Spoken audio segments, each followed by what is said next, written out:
in this quick video, I'm going to show you how to make a copy of your tabs or sheets here in the Google Sheets mobile app.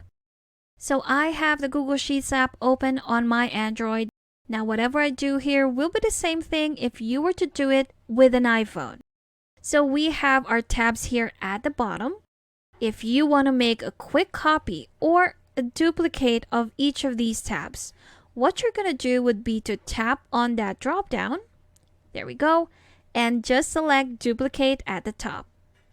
Tap on that. And here we have it. You'll have a copy of that sheet right next to it. So we have the original and the copy. Let's try that one more time. Tap on the sheet or tab that you want to copy. Tap on the drop down and select duplicate at the top. And here we have our copy of our reference 1 tab, and here is the original. And there you have it. So that's how you can make a quick copy of your tabs or sheets here in the Google Sheets mobile app. Thank you for watching this quick tutorial. Make sure to subscribe for more helpful videos, and I will see you in the next one.